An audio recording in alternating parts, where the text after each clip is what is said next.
Assalamualaikum warahmatullahi wabarakatuh. Alhamdulillahi rabbil alamin. Wabihi nasta'inu ala umuri dunya waddin. Wassalatu wassalamu ala nabiyina Muhammadin wa ashabihi wa sallama katsiran amma ba'd. Ya ayyuhalladzina amanu taqullaha haqqa tuqatih wa la tamutunna illa wa antum muslimun.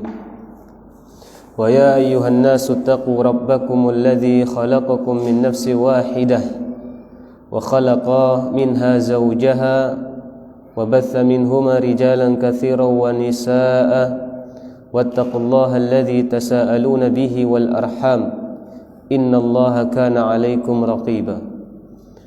Ya ayyuhalladzina amanu taqullaha wa qulu qawlan sadida yuslih lakum a'malakum wa yaghfir lakum dhunubakum wa man yuti'illaha wa rasulahu faqad faza fawzan 'azima amma ba'd. Fa inna asdaqal hadithi kitabullah wa khairal hadi hadi Muhammadin sallallahu alaihi wasallam wa syarrul umuri muhdatsatuha fa inna kulla muhdatsatin bid'ah wa kulla bid'atin dalalah. Ma'asyiral muslimin rahimani wa rahimakumullah. Segala puji bagi Allah Subhanahu wa taala yang telah banyak memberikan kepada kita berbagai macam kenikmatan. Di antara nikmat Allah yang sangat agung dan wajib kita syukuri, Allah Subhanahu wa taala memberikan kepada kita kesempatan demi kesempatan untuk bisa mempelajari Al-Quran dan Sunnah, yang mana Al-Quran dan Sunnah adalah pedoman hidup seorang muslim, bahkan jati diri seorang muslim. Bahkan sampai Rasulullah mengatakan tidak sempurna keimanan seseorang sampai menjadikan nafsunya taba'an lima ji'tu bihi, sampai menjadikan nafsunya benar-benar mengikuti petunjuk dari Nabi Muhammad sallallahu alaihi wasallam. Ini adalah suatu nikmat yang besar, bahkan tidak bisa dinilai dari kehidupan dunia. Bahkan tidak bisa ditukarkan dengan semua apa yang ada di muka bumi ini. Dan inilah hakikat perniagaan antara seorang hamba dengan Allah Subhanahu wa taala. Allah berfirman, "Ya ayyuhalladzina amanu hal adullukum ala tijaratin tunjikum min adzabin alim." Allah menyeru kepada orang-orang beriman, ya, hal adullukum, apakah kalian mau akan aku tunjukkan kepada perniagaan yang mana perniagaan tersebut tunjikum min adzabin alim, akan menyelamatkan kalian dari azab yang sangat pedih, dari azab yang pedih. Tu'minuna billahi wa rasulihi, beriman kepada Allah dan Rasulnya. Wa tujahiduna fi sabilillahi bi amwalikum wa anfusikum, dan berjihad di jalan Allah baik dengan jiwa dan raga kita. Dzalikum khairul lakum, dan itulah sebaik-baik kalian kalau kalian mengetahui.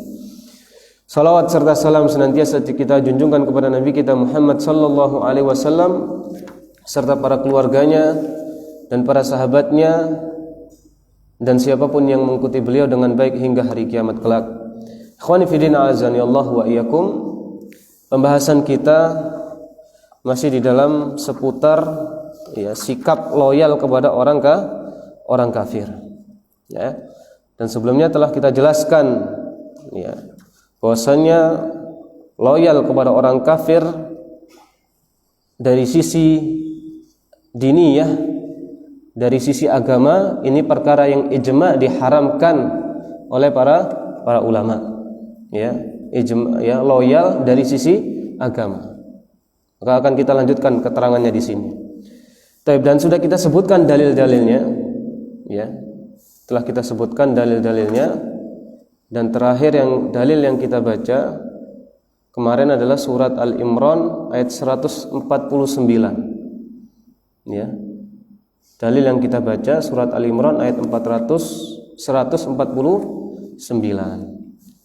Dan sebelumnya kita membaca surat Al-Imran ayat 28. kemudian kita baca perkataan Syekh Shalih Fauzan mengutip mengomentari ayat tersebut, maka beliau mengatakan di sini, fallahu jalla wa ala nahal mu'minina an ittikhadhi haula'i awliya bil mahabbati wan nusra wa ghairi dzalik min anwa'il muqarabati diniyah.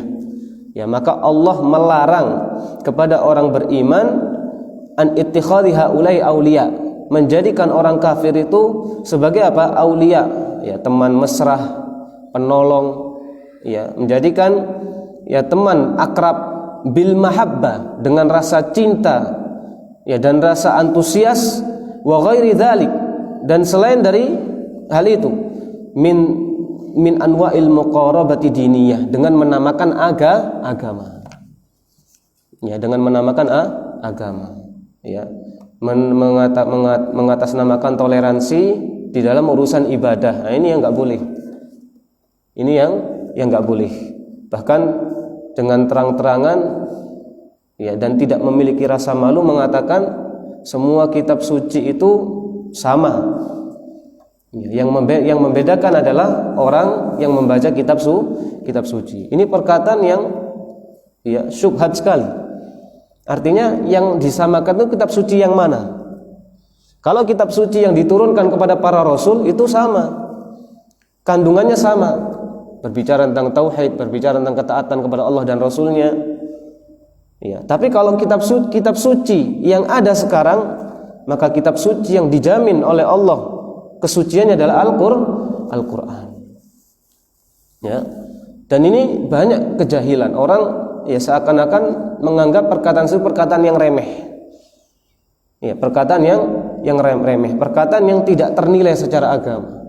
Padahal ini perkataan yang sangat berbahaya. Ya, bisa dimasukkan kepada perkara nawaqidul Islam ketika memang benar-benar diyakini. Ya, apalagi sampai mengatasnamakan semua agama itu sama. Semua agama sama. Dan beliau mengatakan di sini, ammal muqarabah ad-dunyawiyah kama fil muamalat wa umuris siyasah fa hadza syai'un akhar. Jadi memang dibedakan dalam Islam antara hablum minallah wa hablum minan nas. Agama Islam ini sempurna. Ya, mengatur segala aspek kehidupan manusia. Ya, mengatur apa? Hablum minallah. Ya. Bagaimana cara kita beribadah dengan Allah, termasuk akidah. Maka akidah ini adalah hablum minallah. Ya, kita meyakini perkara-perkara yang memang diwajibkan oleh Allah untuk kita yakini. Itu hablum minallah. Ya, bagaimana kita sholat, bagaimana kita meyakini Allah, bagaimana kita meyakini Rasul, bagaimana kita beriman kepada Rasul, bagaimana kita beriman kepada kitab-kitab yang diturunkan kepada Rasul, bagaimana kita beriman kepada hari akhir. Ini adalah apa? Hablum minallah. Sedangkan babul muamalah, ya, muamalah dengan orang kafir, muamalah dengan orang muslim, ya, bahkan muamalah dengan binatang pun diatur. Maka Islam ini agama yang sangat sempurna. Kalau ingin mencari kesempurnaan di selain agama Islam, maka tidak ada kesempurnaan. Karena benar-benar diatur tadi, hablum minallah wa hablum minan nas, ada semua. Makanya kalau kita ingin melihat keagungan agama Islam, kesempurnaan agama Islam, jangan melihat kepada siapa? Orang Islamnya. Kenapa? Oh, manusia itu enggak sempurna. Tapi kalau Islam pasti sempurna. Bagaimana caranya? Nuntut ilmu. Ya, makanya di dalam hadis yang hasan, ya, yang disahihkan oleh para ulama dan dijadikan hujjah, sampai Rasulullah bersabda, talabul ilmi faridatun ala kulli muslim. Menuntut ilmu itu wajib untuk setiap orang muslim, wajib. Ya, bagaimana kita mengaku Islam, bagaimana kita ingin beribadah dengan sempurna kepada Allah, tapi kita tidak belajar ilmu. Ya tadi, bagaimana kita ingin menilai Islam kalau kita nggak belajar Islam? Ya, kalau kita berbicara orang Islam macam-macam, ada orang Islam yang taat, ya, ada orang Islam yang nggak taat. Kalau kita mengukur Islam dari orang Islam, maka Islam ini rusak. Ada Islam yang pemikirannya khawarij, rusak Islamnya. Kalau kita mengukur Islam dari situ, tapi enggak, manusia yang kita ukur dengan Islam. Konsepnya demikian. Yang diukur dengan Islam adalah, yang diukur adalah manusia diukur dengan keislamannya. Manusia ditimbang dengan Islam. Bukan Islam ditimbang dengan manusia. Ya. Makanya kalau kita melihat Islam kepada orang Islamnya, ya orang kafir misalnya melihat Islam, menilai Islam kepada orang Islamnya, maka bisa saja dia nggak masuk Islam, ya kan? Tapi yang harus dilihat apa? Islamnya, pelajari. Ya, makanya kita diwajibkan untuk berakhlak dengan akhlak Islam, bukan dengan akhlak apa? Akhlak adat, bukan. Ya, kita diwajibkan untuk berakhlak bukan akhlaknya orang Saudi, akhlaknya orang apa? Misalnya orang Imarat, bukan.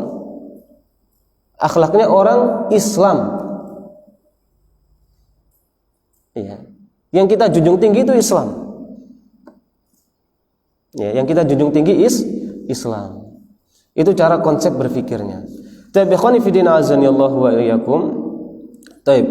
Kemudian Syaikh Fauzan mengatakan lakin la yattakhidunahum awliya fi umuri diniyah bil mahabbah. Setelah beliau kalau di dalam urusan di dunia itu lain pembahasannya. Itu jangan dicampurkan dengan urusan akidah. Ya, tapi jangan sampai kita mencintai mereka dari sisi agama. Nah, ini yang diingatkan. Fala yuhibbunahum. Kenapa kok kita enggak boleh mencintai mereka? Ini perlu dipahami. Kenapa kita tidak boleh mencintai orang-orang selain Islam? Fala yuhibbunahum li'annahum a'da'ullah. Kita enggak boleh mencintai mereka karena mereka musuh Allah. Ya. Wa kaifa tuhibbu man huwa aduwallah wallahu yubghiduhu. Bagaimana kita mencintai siapa yang dia musuh Allah sedangkan Allah membencinya. Itu konsepnya begitu. Kenapa kok kita tidak boleh? Kenapa kita harus benci musuh secara diniyah dengan orang selain Islam? Apa? Karena Allah membenci mereka, karena mereka musuh Allah. Bagaimana kok kita cinta waliyadzubillah sedangkan mereka Allah musuhi? Kenapa kok kita harus memusuhi mereka? Karena apa? Mereka yubghidunallaha. Itu kata para ulama. Mereka itu memerangi Allah. Kalau orang beriman yuharibuna lillah. Orang beriman itu berperang untuk siapa? Untuk Allah, bukan untuk diri kita. Bukan untuk murni negara kita, bukan. Tapi untuk Allah. Sedangkan orang kafir yuharibuna Allah, mereka memerangi Allah. Beda. Sikap kepada Allah beda. Kalau orang Islam tadi yuharibuna lillah, mereka berjihad untuk siapa? Untuk Allah. Sedangkan orang kafir yuharibuna Allah, justru mereka memerangi Allah. Bagaimana kita cinta dengan apa? Dari sisi agama dengan mereka. Enggak. Kita beda dengan mereka dari sisi agama. Tabikhani fi din azanillahu wa iyyakum. Dalil selanjutnya, dalil keempat yang dibawakan di dalam kitab ini tentang larangan kita mencintai mereka dari sisi agama. Allah berfirman di dalam surat Al-Imran ayat 149, ya ayyuhalladzina amanu in tuti'ul ladzina kafaru yaruddukum ala aqabikum fatanqalibu khasirin. Allah di sini memperingatkan kepada kita, kalau kalian wahai orang-orang beriman, kalau kalian mentaati orang-orang kafir, apa? Yaruddukum ala aqabikum. Mereka akan mengembalikan kalian ke belakang. Maksudnya apa?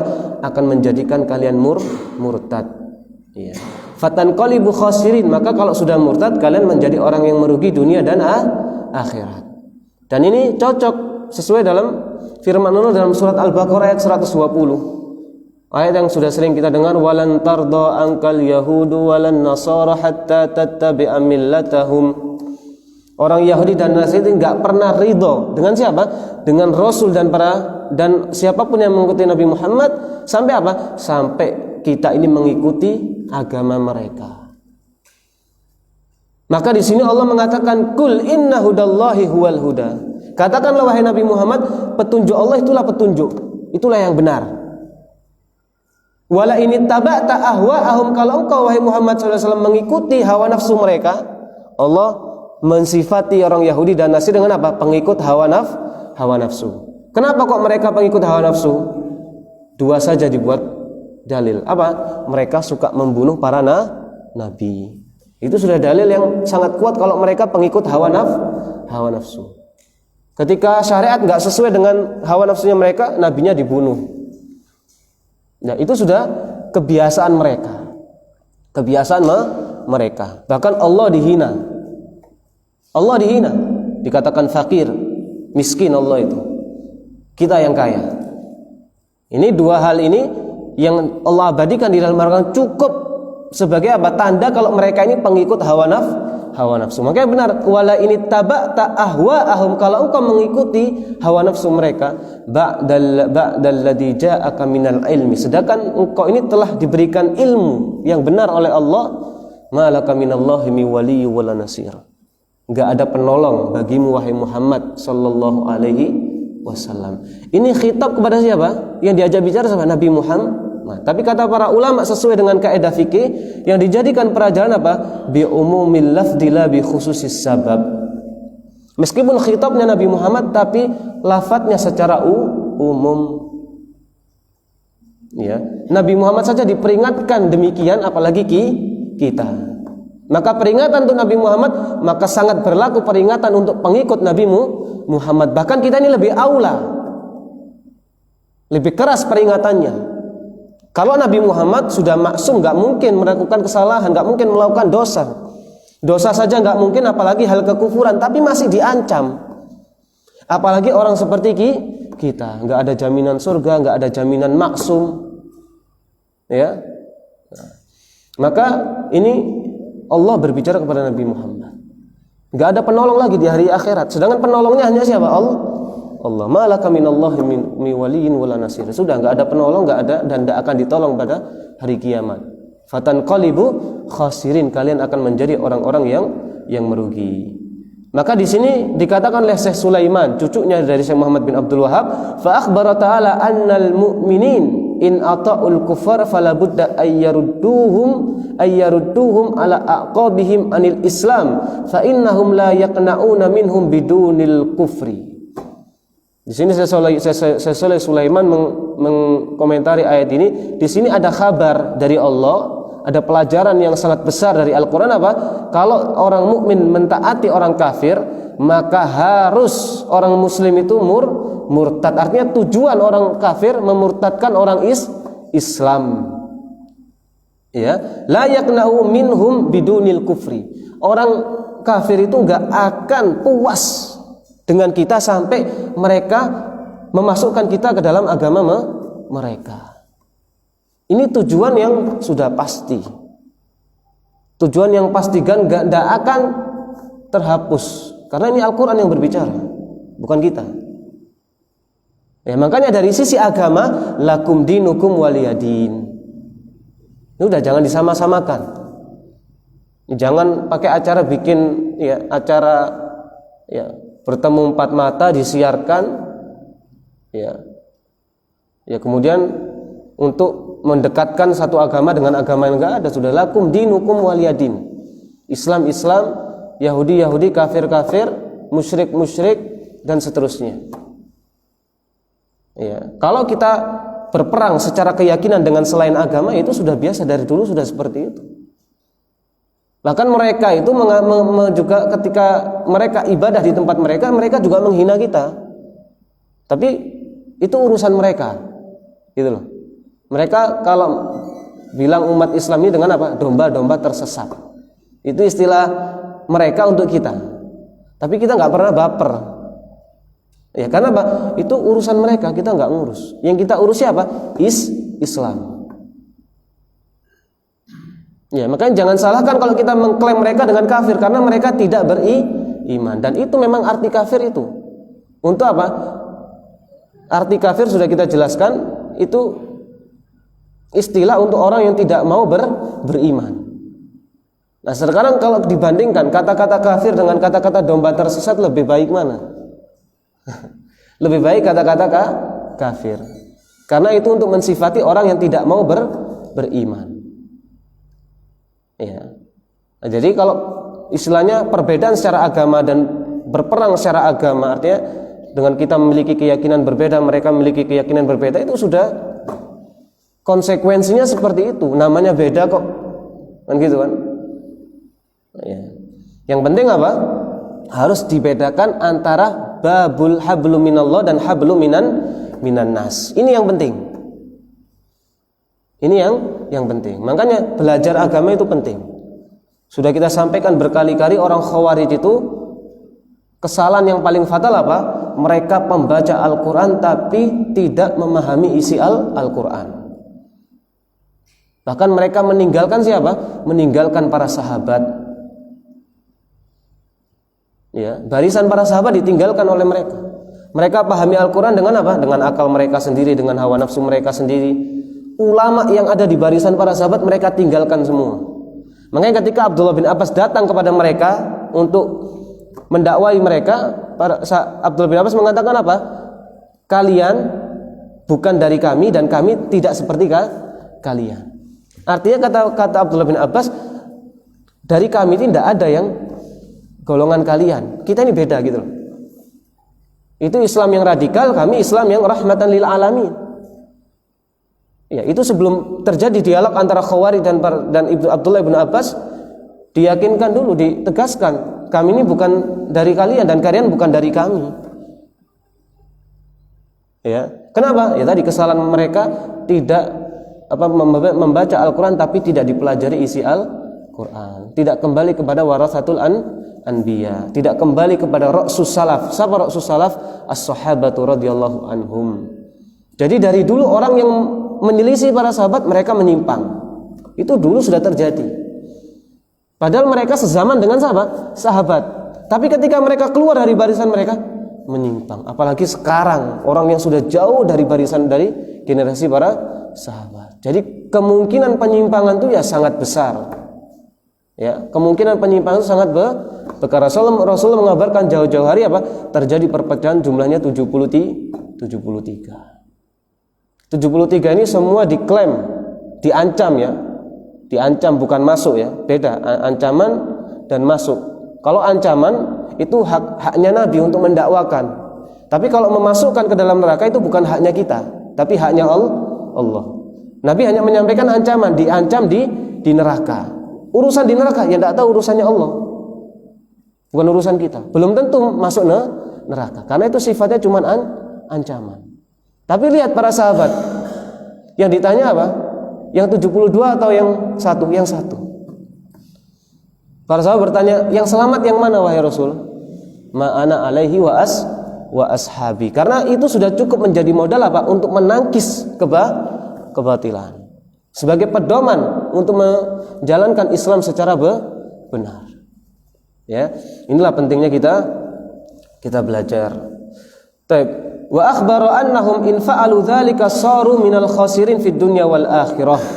Ya, dan dikhabarkan dalam ayat ini yang murtad, orang-orang yang murtad ya, mereka menjadi orang-orang yang rugi di dunia dan di akhirat. Ya, walam yurakhas fi muwafaqatihim wa ta'atihim khaufan minhum, dan tidak ada keringanan ya di dalam apa? Sepakat dengan mereka dari sisi agama. Ya, dari sisi ketaatan hanya alasan takut, tidak ada alasan. Alasannya rukhsahnya cuma satu, sudah kita jelaskan. Ketika memang dia disiksa seperti kasus Ammar bin Yasir. Sudah kita sampaikan kasusnya Ammar bin Yasir, disiksa sampai dia nggak sadar, benar-benar disiksa. Bukan dibunuh, disiksa. Disiksa sadar, disiksa lagi. Nah, ini rukhsah dari Allah untuk kita menunjukkan loyal kepada mereka, tapi hatinya tetap tenang dengan keimanan. Tapi kalau sekadar takut, ya, sekadar takut dengan orang kafir nggak boleh. Ya, kenapa kamu menunjukkan loyal kepada mereka dari sisi agama? Takut dengan ancaman mereka, nggak boleh. Ya, Islam ini kita ini harus menunjukkan apa? Keperkasaan kita, ketegaran kita. Ya, bukan berarti harus keras, harus berbuat zalim, enggak. Hanya menunjukkan jati diri, ini loh Islam. Islam ini tinggi. Ya, hanya sekedar itu saja. Taib ikhwani fillah azani Allah wa iyyakum. Taib, dan kita bacakan dalil selanjutnya, dalil kelima ya, yang disebutkan dalam kitab ini. Ya ayyuhalladzina amanu la tattakhidul yahuda wan nasara awliya ba'dhum awliya'u ba'din. Wa may yatawallahum minkum fa innahu minhum innallaha la yahdil qaumal zalimin. Al-Maidah ayat 100 ayat 51. Ayat Al-Maidah ayat 51.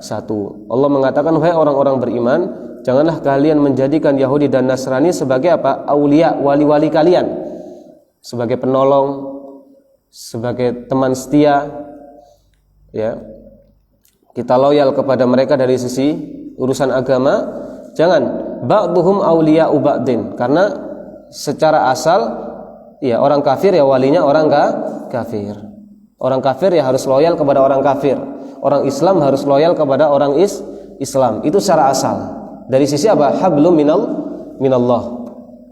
Ya. Taib. Wa may yatawallahum minkum fa innahu minhum. Kalau di antara orang muslim yang dia loyal kepada orang kafir, ancamannya apa? Fa innahu minhum. Dikhawatirkan apa?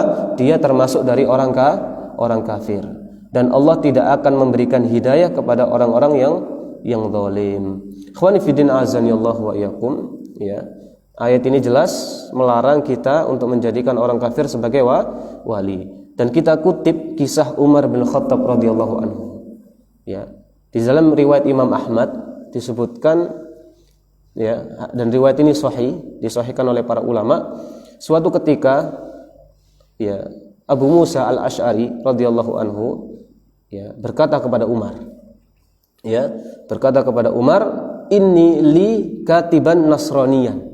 Inna li katiban nasraniyan. Jadi suatu ketika Abu Musa al-Asy'ari ini memiliki tukang catat orang Nasrani. Tukang catat orang Nasrani. Kemudian Umar apa? Marah, tidak menyetujui. Mengatakan apa? Malaka qatalakallah.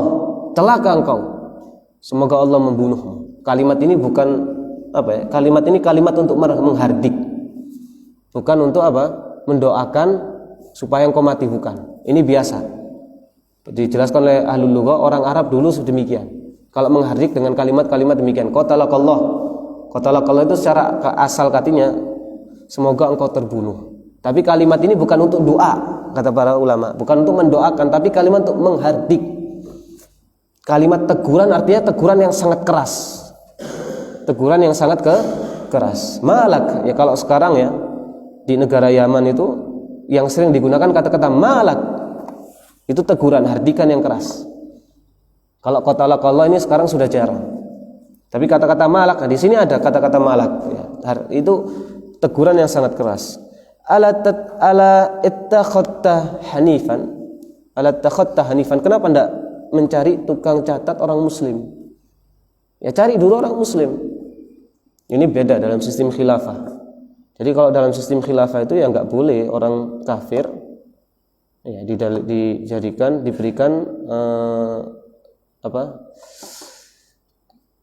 dijadikan sebagai apa kalau sekarang ya diberikan jabatan, ya kabinetnya harusnya apa? Harus muslim. Tapi kalau dalam negara kita ya beda. Ya ini beda pembahasan. Tapi di negara kita tetap presidennya muslim. Nah itu sebagai ukuran kalau kita ini negara muslim. Ya kalau kabinetnya ada 1-2 ya sudah, karena itu memang ya kita bukan menggunakan sistem khilafah. Kalau sistem khilafah harus memang kabinetnya ya harus orang muslim, dan dari dulu seperti itu. Orang kafir hanya menjadi apa? Masyarakat. Ya. Di sini teguran ya oleh Umar bin Khattab kepada Musa al-Asy'ari, ya kenapa engkau mengambil seorang Nasrani?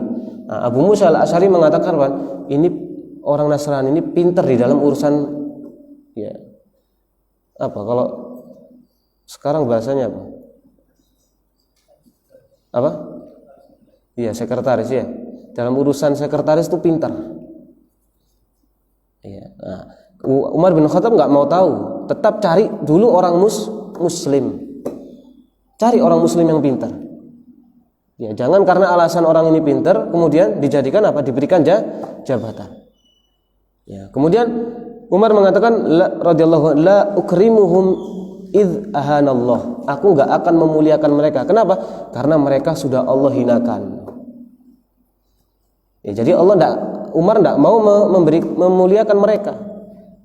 Tapi tidak menzalimi mereka. Cukup mereka menjadi masyarakat yang dia aman di dalam apa? Kepemimpinan seorang muslim. Cukup diberikan hak-haknya. Ya, sekedar itu saja. Ya, karena memang nggak boleh orang kafir dia mengelola urusan orang muslim, nggak boleh.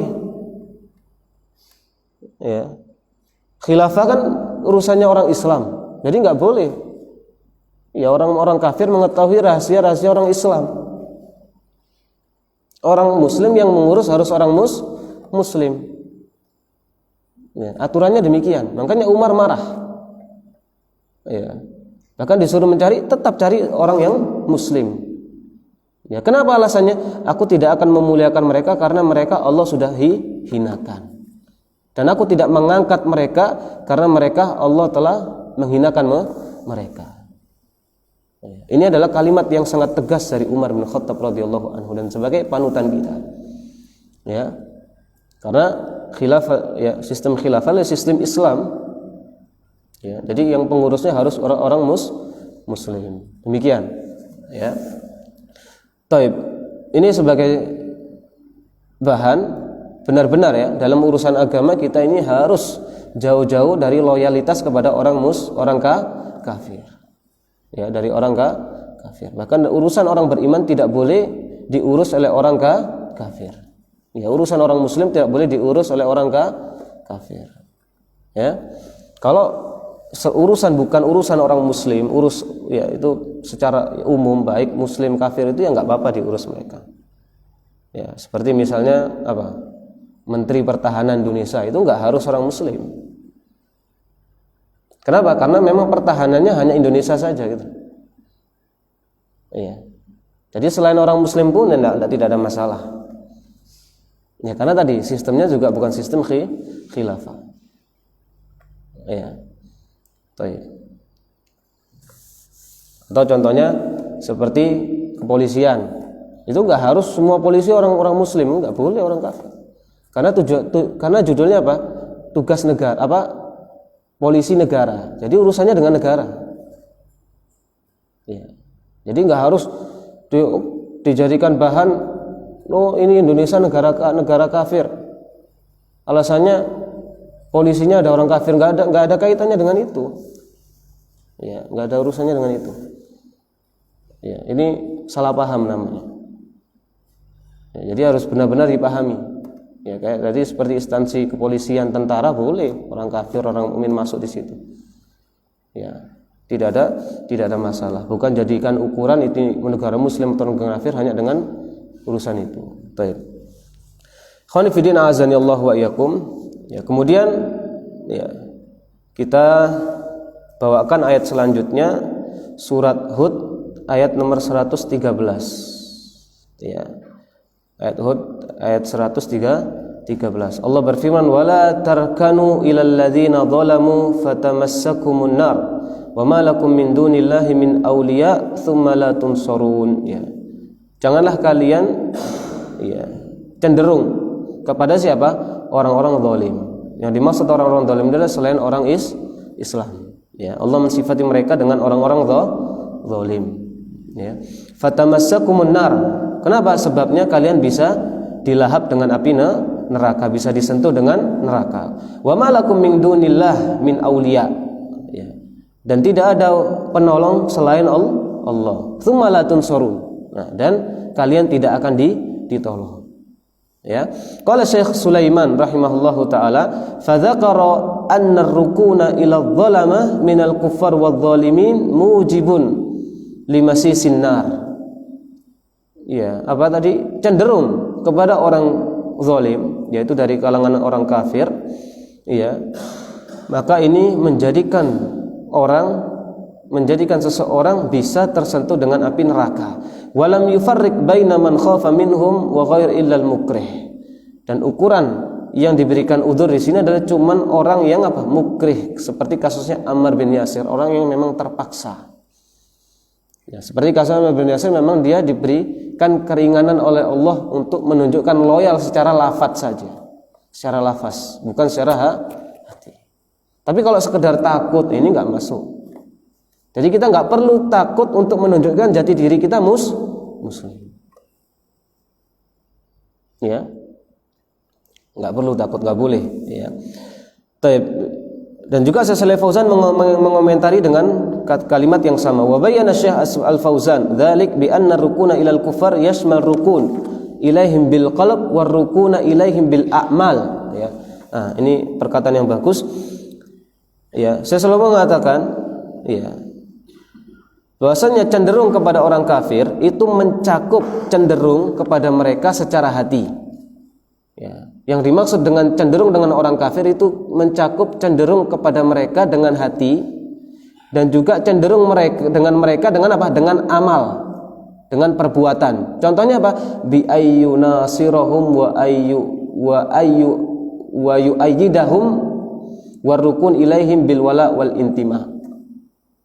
Jadi cenderung kepada mereka itu baik secara hati dan secara amal. Dengan contoh apa? Menolong mereka, membantu mereka, ya, menolong mereka dan membantu mereka dalam urusan agama loh, ya, ya, dalam urusan agama, ya, dalam urusan agama. Ya, misalnya terjadi peperangan di antara Muslim dan kafir, kemudian orang Muslim masuk di dalam barisan orang kafir. Ini contoh cenderung kepada mereka dari sisi apa? Perbuatan. Kalau dari sisi hati apa? Cinta dengan agama mereka, mencintai mereka dengan mengatasnamakan agama. Ini termasuk apa? Cenderung kepada mereka dan termasuk dari pembatal keislaman. Dan juga mencakup apa? Cenderung kepada mereka dari sisi perbuatan. Contohnya dengan menolong mereka dan membantu mereka, misalnya ketika terjadi peperangan. Bahkan di sini warukun ilaihim bil wala wal intima, bahkan bergabung di barisan mereka. Ya, bahkan bergabung di barisan mereka. Ini termasuk contoh, ya, kalau orang loyal kepada orang kafir. Dan sepakat yang seperti ini menjadi apa? Pembatal keislaman. Dan dalil selanjutnya, ya, di dalam surat Al-Mujadalah ayat nomor 22. Ya, Allah berfirman, la tajidu qauman yu'minuna billahi wal yawmil akhir. Kalian tidak akan pernah mendapatkan suatu kaum yang dia beriman kepada Allah dan hari akhir, yaitu umat Islam, yuwaduna man hadallah. Jadi hakikat orang beriman itu maksudnya apa? Tidak mencintai siapa yang Allah musuhi dan Rasulmu musuhi. Tidak mencintai musuh Allah dan musuh Rasul. Walau kanu aba'ahum au abna'ahum au ikhwanahum au ashiratahum. Walaupun mereka itu sanak famili. Ulaika kataba fi qulubihimul iman. Yang seperti itu, itulah hakikat orang beriman. Ya, itulah hakikat orang beriman. Allah akan catatkan di hatinya, dia ini orang beriman. Kalau sampai derajat apa? Memusuhi orang kafir, ya, tidak loyal kepada mereka dari sisi agama, ya, dari sisi agama walaupun sanak famili. Itulah hakikat orang beriman. Sempurna berarti keimanannya. Ya, maka di sini kata Syekh Sulaiman rahimahullahu taala, fa akhbara taala annaka la tajidu man yu'minu billahi wal yawmil akhir wa duna man hadallah wa rasulah. Jadi hakikat orang beriman itu dia tidak akan, ya, mencintai musuh-musuh Allah walaupun mereka itu sanak famili, walau kana aqraba qaribin, walaupun mereka keluarga dekat. Ya. Wa anna hadza munafin lil iman mudadun lahu. Bahkan yang faedah dari ayat tersebut, bahkan hal ini menjadi apa? Ketika mencintai, ya, loyal kepada mereka dari sisi agama, dari perkara agama, ya, walaupun sanak famili, itu dijadikan apa? Hal menafikan keimanan, ya. Menjadikan hal menafikan keimanan. Taib. Dan juga Syekh Shalih Fauzan sama mengomentari dengan kalimat yang sama, ya, artinya poinnya sama, cuman ya narasinya berbeda. Hadza nafyun lil wujudil iman ma'al mawaddatil kufar. Maka ini adalah penafian wujudnya keimanan bersamaan dengan apa? Cinta terhadap orang kafir.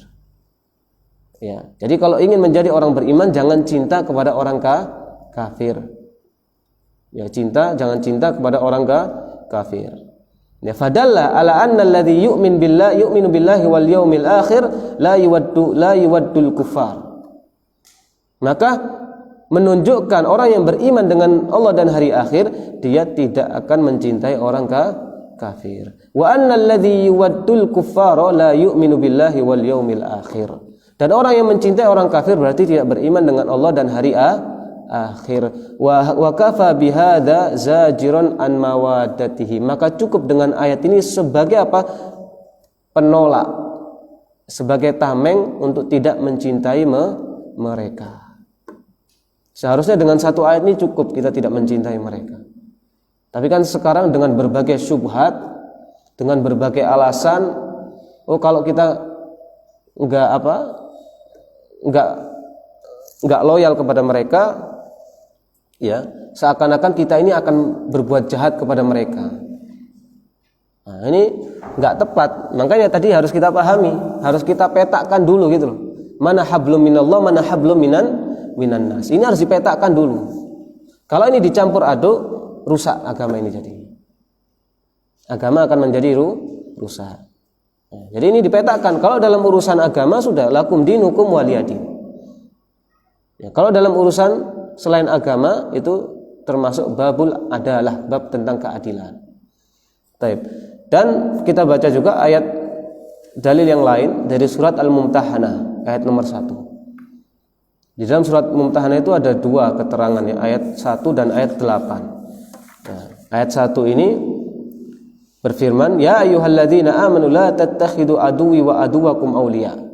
Wahai orang-orang beriman, ya, janganlah kalian jadikan musuhku dan musuh kalian sebagai apa sahabat? Wali-wali kalian, sebagai penolong kalian. Tulquna ilaihim bil mawaddah. Ya, kalian menyampaikan berita-berita, ya, kepada mereka dengan apa? Karena sebab rasa cinta. Jadi ayat ini Al-Mumtahanah ayat 1 ini turun kepada seorang sahabat yang mulia, Hatib ibnu Balta'ah. Jadi Hatib ibnu Balta'ah ini dulunya adalah dia orang Arab tapi bukan orang Quraisy. Cuman dia dulu tinggal bersama orang Quraisy. Seakan-akan dia seperti orang Quraisy. Tinggal bersama orang Quraisy. Akhirnya dia ini masuk Islam. Tapi keluarganya tidak masuk Islam. Sanak familia ibu dan saudara itu masih beragama kafir pada waktu itu, musyrik. Nah, ketika Hatib bin Balta'ah, ketika Rasulullah ingin Fathul Mekah, adzan.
Baik, kita lanjutkan. Baik, jadi ayat tadi ya, Mumtahan ayat 1 turun kepada salah satu sahabat yang mulia, Hatib ibnu Balta'ah ya.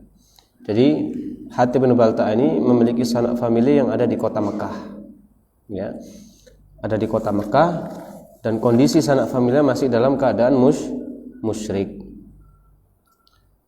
Dan Rasulullah SAW ketika Fathu Mekah ya, perjalanan ketika Fathu Mekah, Hatib ibnu Balta'ah ini menitipkan sebuah surat kepada seorang perempuan ya, membocorkan rahasia apa? Rahasia Rasul, bahasanya sekarang Rasul dan para sahabat ini menuju kota Mekah untuk memerangi kaum musyrikin. Sebagian saja dibocorkan ya. Tapi Hatib bin Balta'ah melakukan ini bukan karena apa? Bukan karena munafik, bukan ya, karena hanya di situ ada keluargaku. Supaya apa? Supaya orang kafir balas budi. Jadi keluarganya aman. Kenapa? Karena Hatib bin Balta'ah ini bukan orang Quraisy, dia orang lain. Jadi supaya orang mereka ini balas budi, keluarganya aman. Ya. Nah, akhirnya Jibril turun dengan wahyu menyampaikan kalau ya ada seorang perempuan bawa surat. Rasulullah masih nggak tahu dari siapa. Ya. Akhirnya memerintahkan Ali dan sebagian para sahabat untuk mencari perempuan ini. Ya, akhirnya perempuan ini didapatkan di sebuah Raudhatul Kha. Ya. Raudhatul Kha ini dekat di Mikot Abyar Ali kalau sekarang. Abyar ini salah satu mikot yang ada di kota Madinah. Mikotnya orang haji. Dekat di daerah Abyar Ali. Ditemukanlah perempuan ini. Kemudian Ali bin Abi Thalib meminta, keluarkan surat yang ada di tanganmu. Pertama, perempuan ini menolak, berdusta. Kemudian Ali bin Abi Thalib, keluarkan, kalau enggak kami akan menelanjangi kamu. Maksudnya menelanjang ini bukan negatif ya. Artinya menekankan Rasul itu enggak mungkin bohong gitu. Pasti surat ini kamu bawa. Supaya apa? Supaya enggak mengelak lagi dan diserahkan kepada Ali bin Abi Thalib. Ya. Berikan surat itu, kalau enggak artinya kami akan mencari sendiri.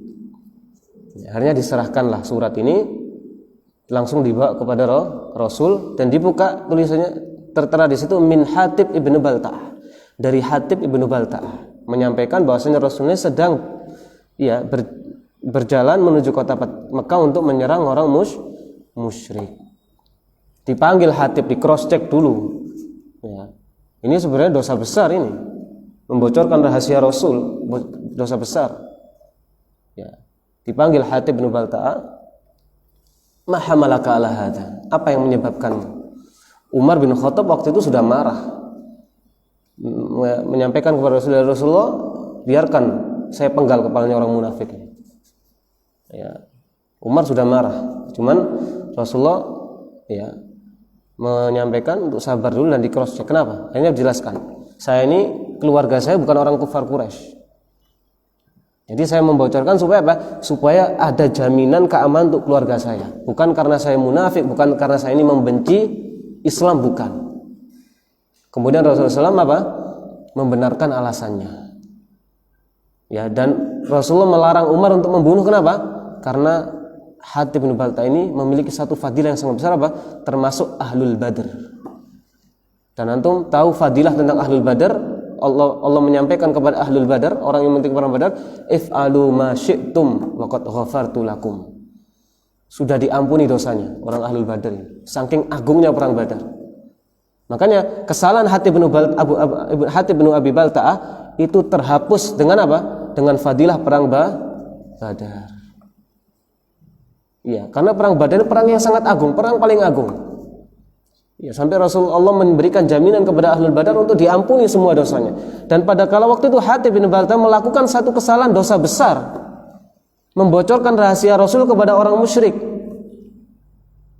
Meskipun nggak sampai derajat munafik, nggak sampai derajat murtad dari agama, tapi termasuk dosa besar kata para ulama. Tapi karena di samping itu Hatib bin Balta'ah memiliki fadilah yang lebih besar daripada dosanya, apa? Ahlu Badar. Maka kata para ulama, diambil dari kisah Hatib bin Balta'ah, kebaikan yang sangat besar itu bisa mengampuni dosa meskipun orangnya belum bertaubat. Ya. Kebaikan yang sangat besar, orang yang kebaikannya banyak, lebih dominan daripada dosanya, bisa menghapus dosa meskipun dia belum bertaubat sesuai dengan kehendak Allah. Makanya Allah berfirman dalam Al-Qur'an, innal hasana yudhibnas sayyi'at. Kebaikan itu akan menghapus keburukan. Salah satu wasiat Rasul, ya, ittaqillah haitsuma kunt wa atbi'is sayyi'atal hasanata tamhuha. Ya, ikutilah keburukan dengan kebaikan. Ya, diambil dari kisah Hatim bin Balta'ah, ya, bahwasanya kita jadilah orang-orang yang memiliki keseriusan di dalam melaksanakan kebaikan.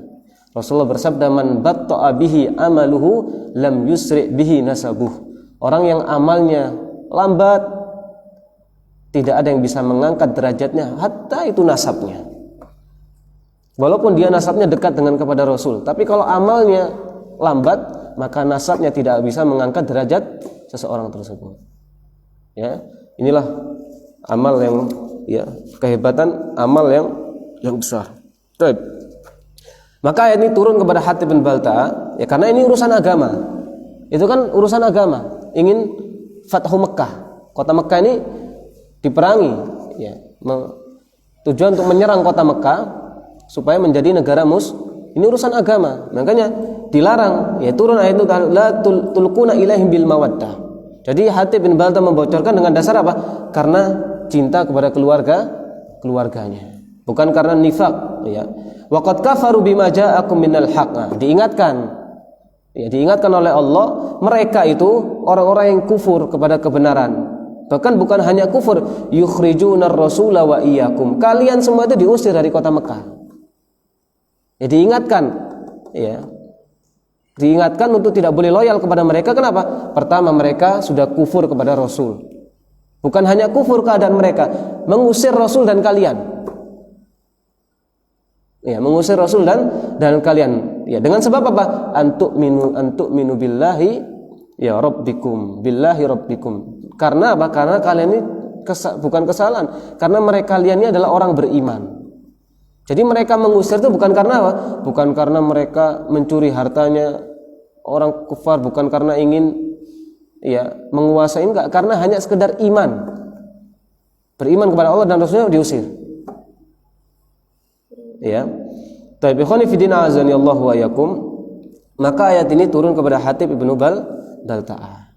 Ya. Makanya dalam urusan agama enggak boleh loyal kepada mereka meskipun keluarganya. Hatib ibnu Balta'ah ditegur oleh Allah. Meskipun untuk keluargamu, ingat mereka dulu mengkufur kepada Rasul, bahkan bukan hanya kufur, ingin membunuh Rasul dan kalian diusir dari kota Mekah. Ya. Kalau dalam urusan duniawi kita boleh berbuat baik. Ya. Contoh nih, ini kan di dalam surat Mumtahanah yang ayat sudah sering kita dengar, ayat nomor 8, ya. Ayat nomor 8, la yanhaakumullahu 'anil ladzina lam yuqatilukum fid din. Ya. Wa lam yukhrijukum min diyarikum. Sabab nuzul surat Mumtahanah ayat nomor 8 itu kepada siapa waktu itu? Kepada Asma bintu Abu Bakar. Ya. Jadi pada suatu ketika, ya, ini sebelum Fathu Mekah, ya. Jadi Al-Quran ini turun ini bukan sesuai urutan ayat, ya, sesuai topik. Surat Mumtahanah turun ayat 1, turun sesudah surat Mumtahanah ayat nomor 8.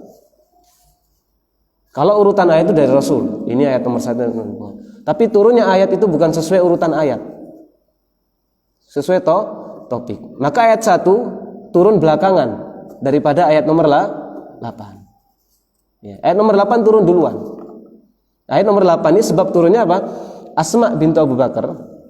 Ya, pada suatu hari ibunya ini kan masih musyrik. Ibunya Asma bintu Abu Bakar itu masih musyrik. Jadi Abu Bakar ini memiliki 4 istri. Yang pertama Qutailah bintul Uzzah. Nah, ini yang masih musyrik, dan anaknya adalah Asma dan Abdullah. Asma dan Abdullah. Yang kedua Ummu Ruman, ini Aisyah dan Abdurrahman anaknya. Ya. Yang ketiga Asma bintu Umais. Asma bintu Umais ini yang memiliki putra namanya Muhammad. Ya, memiliki putra yang namanya Muhammad. Ya, yang terakhir lupa anak. Ya. Alhasil semua 4 istrinya, yang 3 ini muslim. Yang satu, yang pertama Qutailah, ibu dari Asma, itu musyrik. Pada suatu ketika ibunya Asma ini datang ke Madinah, ingin bertemu Asma. Dia bertemu dalam rangka apa? Disebutkan dalam riwayat rohibah, kangen, rindu kepada putrinya Asma. Asma nggak mau nerima. Kenapa? Aku muslim, kamu kafir. Nggak mau nerima. Akhirnya ibunya ini datang kepada Aisyah, menyampaikan, aku ini kepingin bertemu dengan putriku Asma. Disampaikan oleh Aisyah kepada Rasul. Maka Rasulullah memerintahkan apa? Temui, disuruh masuk dan terima hadiah dari ibumu. Turunlah ayat ini, Al-Mumtahinah nomor 8. La yanhakumullahu 'anil ladzina lam yuqatilukum wa lam yukhrijukum min diyarikum an tabarruhum wa tuqsitu ilaihim. Itu kan urusan dunia kan? Seorang ibu rindu kepada anaknya meskipun beda agama, itu kan urusan dunia. Nah, sama Rasulullah dipersilahkan, enggak apa-apa, terima aja. Kan itu bukan urusan agama. Itu perbuatan adil. Karena meskipun beda status, namanya ibu ya rindu dengan anaknya. Kalau kita menghalangi ya kerinduan ibu dengan anaknya, ini adalah kezaliman. Makanya benar, antabarruhum wa tuqsitu ilaihi. Boleh kita berbuat baik secara duniawi dan berbuat adil kepada mereka. Contohnya apa? Ini kisah Asma bintu Abu Bakar. Ketika ibunya datang ingin bertemu dengan Asma dalam apa? Langkah rohibah, rindu. Asma menolak karena tidak tahu. Kemudian setelah Rasulullah mengizinkan, maka dipersilahkan masuk ke rumah Asma dan hadiahnya diterima. Bahkan nerima hadiah boleh. Hadiah kan dunia. Ya, disuruh terima hadiahnya. Dan diizinkan untuk masuk ke rumah Asma bintu Abu Bakrin radhiyallahu anha wa radhiyallahu anhum jami'an. Jadi tadi sekali lagi harus dipetakan mana hablum minallah dan hablum minanas. Jelas kok.